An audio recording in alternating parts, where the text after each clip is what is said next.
Ok, bonjour et bienvenue. Là, on va corriger un exercice portant sur force et champ électrostatique, niveau premier S. Donc, l'exercice nous dit deux armatures A et B planes, parallèles, verticales et distantes de grand D égale 10 cm, portent respectivement les charges QA et QB.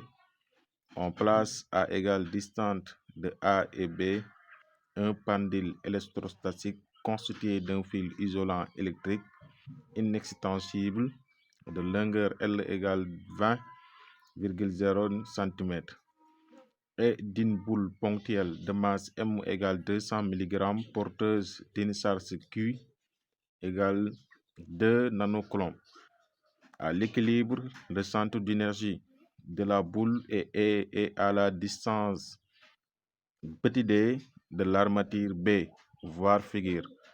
Le champ électrique régnant entre A et B est uniforme et a une norme E égale 170 volts par mètre. Donc, la figure, elle est là. À la première question, on nous demande de préciser les signes de QA et QB, puis représenter la force F. Donc, on nous demande les charges au niveau des plaques de l'armature A et les charges au niveau, c'est-à-dire les signes de charge au niveau de l'armature B. Donc là, cela se fait par l'exploitation de notre figure pour voir. Maintenant, on doit se rappeler de ce qu'on a appris, que deux charges de signes contraires s'attirent. Si deux objets sont chargés de signes contraires s'attirent, et s'ils sont chargés de même style, ils se repoussent. Donc, on va voir un phénomène qui s'est déroulé au niveau de cette figure-là. Normalement, les pointeurs qu'on a mis ici, c'est la forme initiale du pendule. Maintenant, à un certain moment, la pendule s'écarte d'un angle alpha vers B, vers l'armature B. Donc, ça veut dire quoi? Ça veut dire que l'armature B attire la boule, cette boule-là, alors que la boule est chargée de signes négatifs, parce que sa charge ici, c'est Q égale moins 2 nanocoulombs. Donc, sa charge est négative. Donc, s'il est attiré par l'armature B, ça veut dire que l'armature B est chargée de signes contraires que la charge du boule. Autrement dit, l'armature B est chargée positivement. Donc, on va dire quoi? On va dire que QUB est positive. La charge QUB est positive. Et aussi, on peut dire quoi ici? Donc, si l'un est chargé positif, l'autre va charger négativement. Cela aussi pour se prouver de la manière que la boule qui est chargée négativement a été repoussée par la plaque A. Donc, QI A est négative. Donc là, globalement, le signe des plaques, c'est-à-dire le signe des charges des plaques, parfois dans l'exploitation des figures, on peut déduire leur signe. Et après, on nous demande de représenter la force électrostatique, grand F. Donc là, je vais enlever ce petit dé-là pour mieux le représenter. Donc, pour la représentation, on peut avoir donc la force électrostatique F va se diriger vers la plaque B ou l'armature B. Donc, on va faire comme ça. Et après, on va mettre F.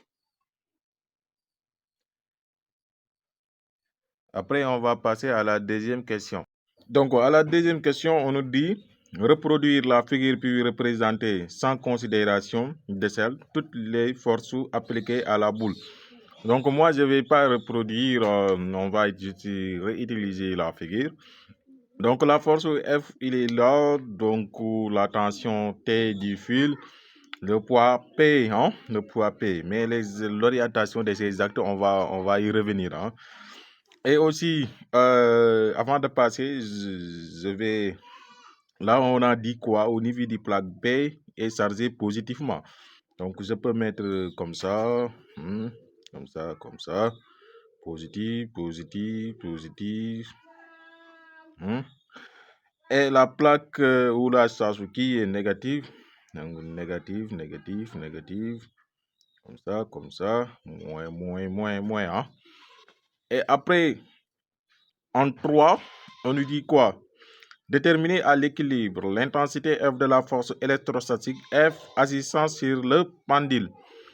Donc, la force F égale à QI, la valeur absolue de QI, fois l'intensité du champ.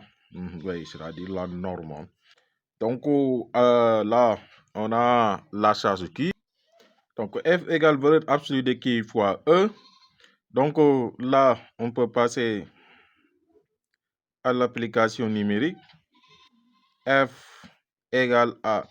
Donc, la charge qui ici, il est donné, c'est égal à 2 nanocoulomb. Maintenant, 1 nanocoulomb égale 10 puissance moins 9 coulombs. Hein. Donc, ce sera 2 10 puissance moins 9 multiplié par le 100 électrostatique, l'intensité. Hein. C'est égal à 170 volts par mètre multiplié par 170. Et là, après, on prend notre machine et on le calcule.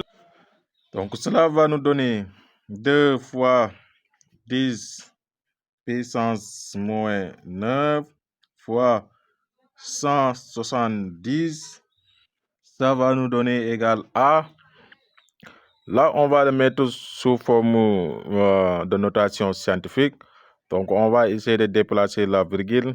Là, ce sera 1, 2, 3, 4, 5, 6, 7. Hein. 7. Maintenant aussi, vous pouvez mettre votre machine aussi sous forme de notation scientifique. Hein. Donc, ce sera 3,4 10 puissance moins 7. Ce sera comme 10 puissance moins 7 newton. Hein.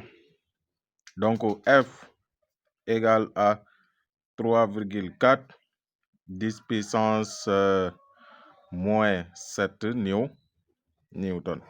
Donc, c'est ça la force, l'intensité de la force F. Donc, ici, à la petite b, on nous demande de déterminer la valeur de l'angle alpha. Donc, c'est ce alpha-là qu'on avait au niveau du figure là, le alpha là. Donc, on a fait une projection des différentes forces dans un repère orthonormé OIJ. Donc, on va appliquer la relation de l'équilibre. Donc, on va dire à l'équilibre ici, la somme de toutes les forces égale à vecteur nul. Donc, à l'équilibre, F plus T plus P égale vecteur nul. Donc, on va faire la projection de chacune de ces forces suivant ces deux axes. Donc, je vais le mettre sous forme de système. Donc, je vais mettre comme ça, f de x plus t de x, c'est-à-dire suivant l'axe des abscisses, plus p de x égale à 0. Je vais le faire projection suivant l'axe des ordonnées. F de y plus t de y plus p de y égale à 0. Et après, on va essayer de le calculer. F de x, il est là. F de x, c'est égal à f suivant l'axe des abscisses. T de x, suivant l'axe des abscisses, c'est égal à moins sinus de alpha t. Et P de x, c'est égal à 0. Donc, égal 0. Et après, f de y, c'est 0. F de y, il est là. Suivant l'axe des ordonnées, c'est 0. T de y, ce sera cosinus de alpha T. Et le P de Y, c'est moins P dans la partie négative. Hein. Et après là, on va tirer en haut sinus de alpha T.